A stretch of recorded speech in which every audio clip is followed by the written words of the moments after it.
Transaction का अगर हम बुकिश डेफिनेशन को थोड़ा सिंपलीफाई करके बोलें तो transaction is equal to group of logically related query.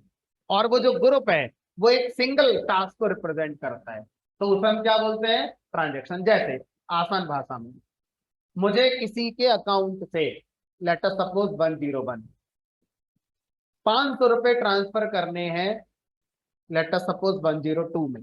तो 101 नाम का कोई बैंक अकाउंट है, यहां से 102 वाले में पैसे ट्रांसफर करने हैं। ठीक है, अब इमेजिन करिए, अगर मैं इसकी पिक्चर यहां पर ऐसे देखूं, मान लो ये टेबल है, ठीक है, और यहां पर इसका नाम मान लीजिए अकाउंट टेबल है।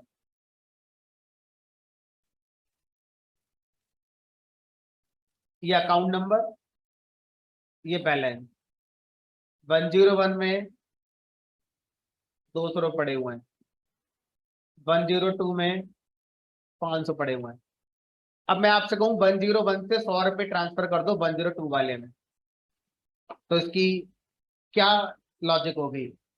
कितनी मेहनत लगेगी, कितनी क्वेरी लगेंगी? एक क्वेरी से काम होगा, दो क्वेरी से काम होगा, तीन क्वेरी चलेंगी, कितनी क्वेरी चलेंगी इस काम को करने में? तो आपने कहा भाई 101 से ट्रांसफर कर दो 102 वाले में, कितने रुपए? 100 रुपए। तो जो मैं लिख रहा हूं, क्या ये कमांड सही नहीं होगी? अपडेट टेबल का नेम जो भी है, ठीक है, set balance equal to balance -100। भाई तो ट्रांसफर होंगे, निकलेंगे, माइनस करोगे जब, वेयर किसके खाते से निकालोगे? Where account number equal to 101।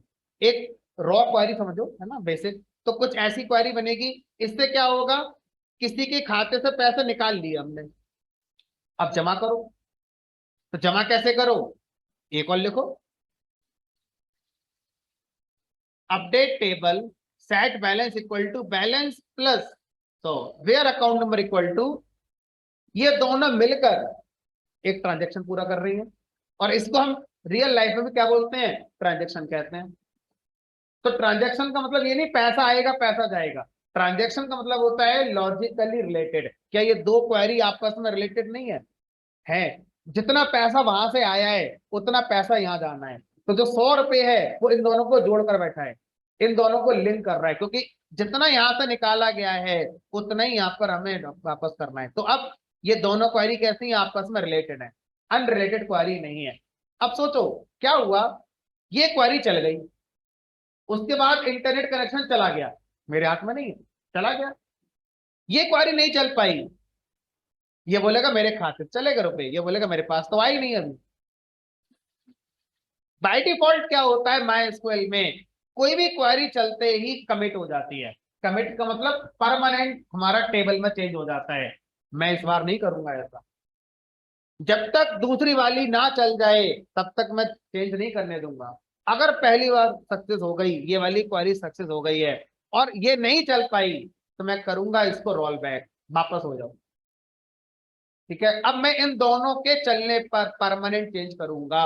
और अगर पार्शली क्वेरी कमिट हो रही है, मतलब एक क्वेरी हो चुकी है कंप्लीट और दूसरी नहीं हो पाई, किसी वजह से नहीं चल पाई, तो हम पहली वैल्यू को वापस कर देंगे।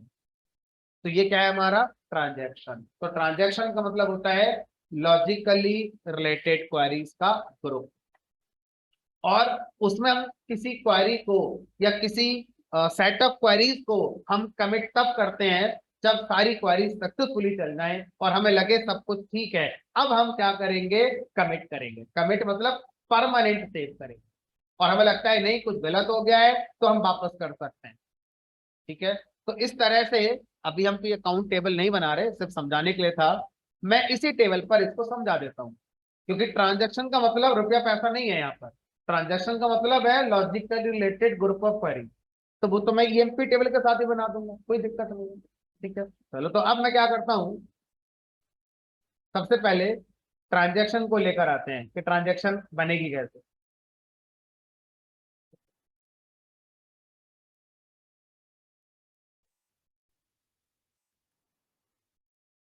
तो आप लिखेंगे स्टार्ट ट्रांजैक्शन। कोई भी क्वेरी जो ट्रांजैक्शन के अंदर चलानी है, क्या लिखेंगे यहाँ पर, स्टार्ट ट्रांजैक्शन।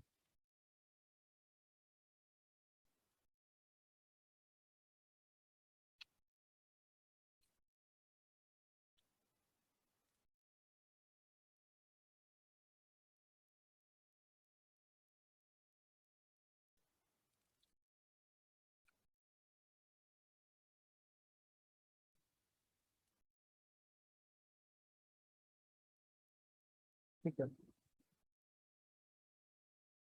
तो ट्रांजैक्शन हमारी स्टार्ट हो गई। उसके बाद क्या करना है, अब बीच बीच में आपको अपने सेव पॉइंट बनाने हैं। सेव पॉइंट क्या होगा, सेव पॉइंट वो माइलस्टोन होंगे जिससे हम पहचान करेंगे कि कहां तक रोल बैक करना है। ठीक है, तो मैंने क्या करा, मैंने मान लीजिए एक सेव पॉइंट बनाया और इसका नाम कर दिया एस। ठीक है, अब मैं एक रिकॉर्ड डिलीट कर रहा हूं, वो सारे रिकॉर्ड डिलीट कर दो जिनकी सैलरी 1 लाख से ज्यादा है। अभी पहले देख लो, select asterisk from EMP, 1 lakh से ज्यादा वाले 5 हैं, 1 2 3 4, 4 हैं, इनको डिलीट कर दो। तो मैंने डिलीट कर दिया। Delete from EMP where employ salary is greater than और इक्वल टू, सिर्फ ग्रेटर देन, इक्वल टू नहीं, 1 लाख। तो जिनकी सैलरी 1 लाख से ज्यादा है वो सब गायब हो गए, 4 रिकॉर्ड डिलीट हो गए। अब देखो वो चारों रिकॉर्ड नहीं है, कोई बात नहीं। अब मैं और भी कुछ करना चाहूँ कर सकता हूँ अभी, कोई बात नहीं। अब मैंने क्या करा, एक सेव पॉइंट और बनाया। अभी समझ में आएगा कि क्यों बना रहे हैं। मैंने बनाया सेव पॉइंट एस।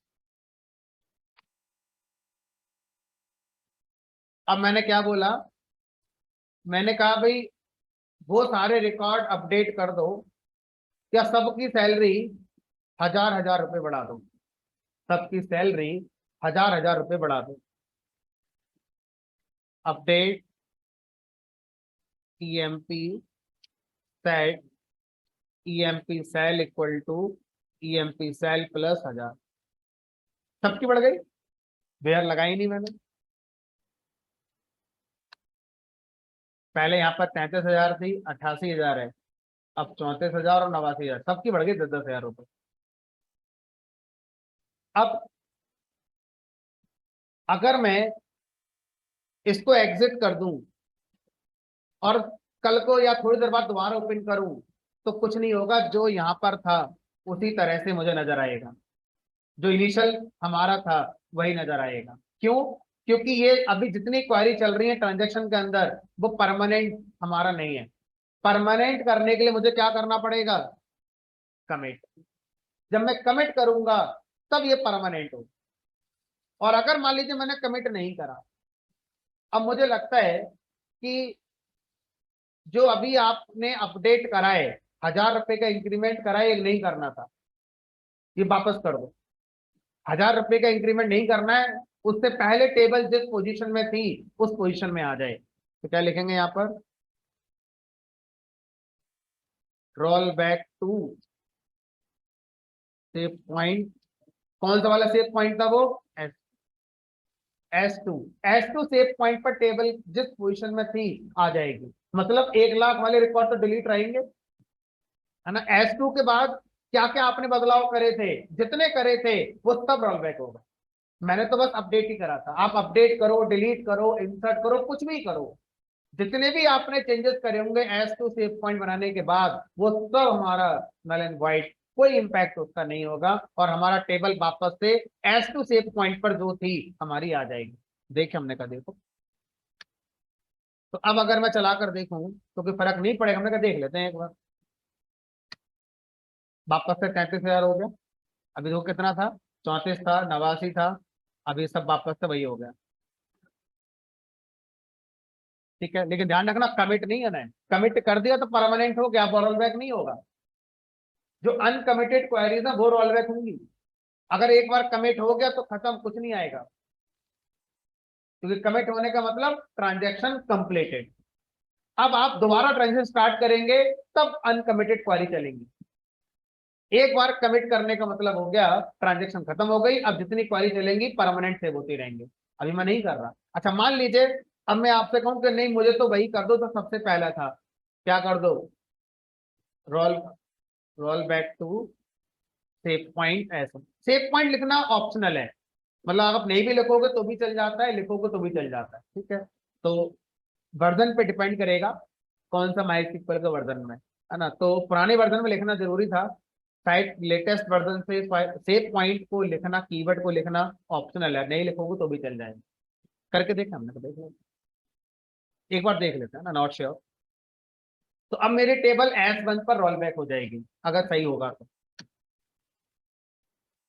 ध्यान रखना पुराने वर्जन में शायद एरर आ जाएगी, बोलेगा सेव पॉइंट भी लिखो, ठीक है, कोई बात नहीं। अब अगर मैं देखूं तो मेरी टेबल में जो 1 लाख वाले रिकॉर्ड डिलीट हुए थे वापस आ गए, है ना।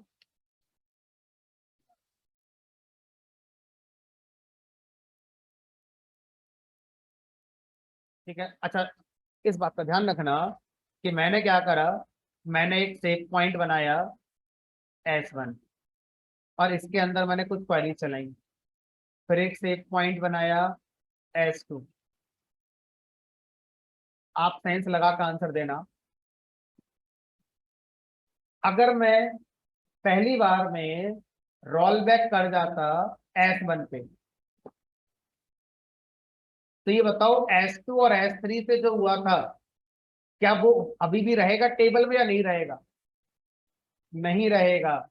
आप अगर डायरेक्ट पहले वाले पर रोल बैक होते हैं सेव पॉइंट पर, तो जहां पर हो वहां से सारे save point automatic roll back हो जाएंगे, क्योंकि आपको कहाँ लाना है, आपको इस पोजीशन पर टेबल लानी है। तो इस पोजीशन पे टेबल लाने के लिए ये भी तो हटाना पड़ेगा, जो S2 के अंदर किया था आपने, जो S3 के अंदर किया था, ये भी हटाना पड़ेगा, तभी तो आपकी टेबल उस पॉइंट पर नजर आएगी।